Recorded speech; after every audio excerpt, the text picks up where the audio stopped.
Mianowicie dzisiaj będzie odcinek dla śmieciarzy. Dzień dobry, witam bardzo serdecznie w środę. W ogóle czuję się jak taki proboszcz na mszy świętej, jak tak proboszczowie często mówią. To w imię Ojca i Ducha Świętego, amen, Pan z Wami. Obchodzimy dzisiaj 24. niedzielę zwykłą. Po co to komu mówić takie rzeczy w ogóle? Co to kogo obchodzi? Więc nieważne, że dzisiaj jest środa. Witam serdecznie w kolejnym odcinku jednym słowem. Moi drodzy, było słowo parakletos w poniedziałek. Dzisiaj będzie słowo podobne, bo będzie perikataros. Czyli, jak się łatwo domyślić, spojrzałem ze słowniku i sobie obróciłem stronę i mi się znalazło inne słowo. Ale ono bardzo pasuje do trylogii duchozesłańczej. To słowo perikataros. Co to znaczy perikataros? I teraz proszę się nie obrazić, bo perikataros to znaczy śmieć. W sensie ty śmieciu, perikataros. Skąd się wzięło to słowo? Ono oczywiście jest z Biblii i jest strasznie fajne, bo święty Paweł tak nazywa chrześcijan. Mówi, że to są śmieci. Mianowicie gdzie i jak, zaraz wytłumaczę. Ale słówko się składa, jak zawsze się łatwo domyślić, z dwóch członów. Peri i kataros. Ci, którzy są związani z dominikanami, to od razu wiedzą, o co chodzi, dlatego że kiedyś była taka herezja katarów. Właśnie tak powstał zakon dominikanów do tego, żeby zwalczać tę herezję, żeby nawracać katarów. Katarzy to byli ludzie tak zwani nieskazitelni, dlatego że właśnie słowo kataros to znaczy nieskazitelny, czysty, taki właśnie bez żadnej rysy, taki czyściutki. Oni się uważali za właśnie takich, że trzeba dążyć do pewnej takiej nieskazitelności. Kościół powiedział, że to jest bez sensu. Ale nie chodzi o katarów. Skąd się wzięło to słowo? Bardzo ładnie to słowo powstało. Peri to znaczy krążyć wokół, dookoła, tak dookoła. I kataros, czyli czystości.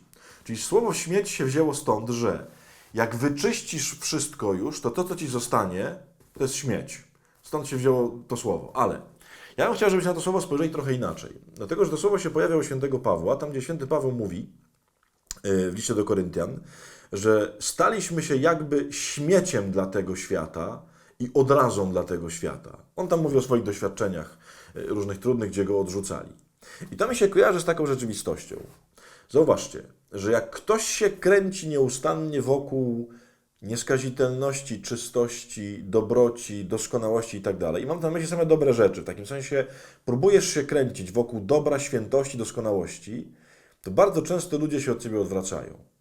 Ostatnio spotkałem taką osobę, to było ze 3 dni temu, z którą rozmawiałem, i ona mówi: proszę ojca, od momentu jak się nawróciłam, a rzeczywiście nawróciła się z jakiejś takiej dosyć trudnej sytuacji życiowej, naprawdę z dużych grzechów, mówi, od momentu jak się nawróciłam, to mówi, 3/4 moich przyjaciół nie chce mieć ze mną nic do czynienia. Dlatego, że uważają, że zwariowałam, że jestem w ogóle do niczego i tak dalej. Ja myślę, że to jest dokładnie to. Ona się zaczęła kręcić wokół świętości. Zaczęła się kręcić wokół czystości, nieskazitelności, tego, żeby nie żyć w grzechu i tak dalej. I to sprawiło, że niektórzy ludzie traktują ją jak śmiecia. Otóż uwaga, jak ktoś przyjmuje Ducha Świętego, to spodziewa się tego, że część ludzi się od ciebie odwróci. Naprawdę. Dlatego, że niewygodnie jest mieć obok siebie kogoś, kto wcześniej żył w grzechu i był dla kogoś wspólnikiem w grzechu, a teraz mówi, już nie chcę grzeszyć. Dlatego, że staje się pewnego rodzaju wyrzutem sumienia dla innych. I nie bójmy się tego, że czasem, kiedy jesteśmy chrześcijanami, się otwarcie do tego przyznajemy, wtedy, kiedy próbujemy żyć według różnych wartości, próbujemy dobro robić, próbujemy mówić, nazywać zło po imieniu, to część ludzi, część naszych przyjaciół, część naszych znajomych przestaje się z nami zadawać. Pan Jezus zresztą to wszystko oczywiście opowiedział, że tak będzie. Mówił, że jak będziemy się nawracać i będziemy z Nim blisko, to ojciec powstanie przeciwko synowi, córka przeciwko matce, brat przeciwko bratu, nawet o śmierć się przyprawią.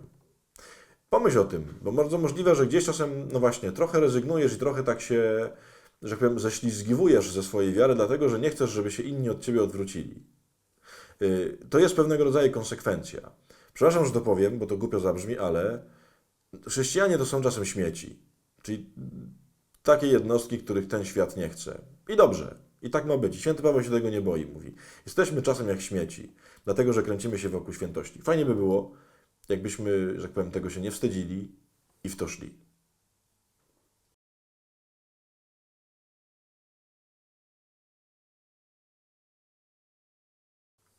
Tutaj tylko trzeba czasem tak uważać, myślę, bo czasem, że tak powiem, my sami jesteśmy powodem tego, że się ludzie od nas odwracają. To nie polega na tym, że dlatego się odwrócili, bo jesteśmy święci, tylko odwrócili się dlatego, że jesteśmy, przepraszam, że to powiem, świętojebliwi.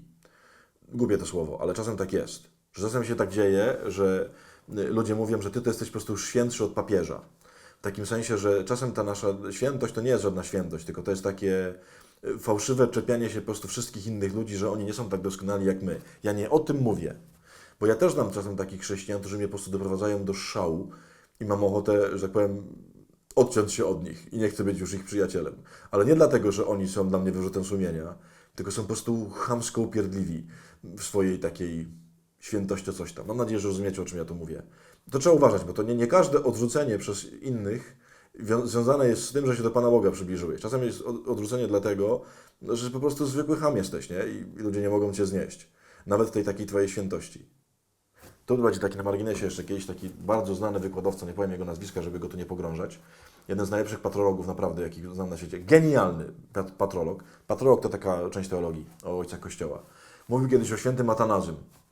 Atanazego wyrzucili chyba tam, nie wiem, z 8 razy ze stolicy biskupiej, kiedy był biskupem i wyrzucali go zawsze Arianie, z którymi on walczył. I zawsze się podaje w historii, że Atanazy był prześladowany. A tenże wielki, wybitny profesor patrologii mówi, nie, to nie chodzi o to, że on był prześladowany, tylko on był po prostu strasznym chamem. I oni go nie lubili, dlatego go wyrzucali z tej stolicy biskupiej. Czasem rzeczywiście tak bywa, że to nie chodzi o to, że nas prześladują za wiarę, tylko my po prostu jesteśmy nie do zniesienia. I myślę, że tą subtelną dystynkcję warto zapamiętać.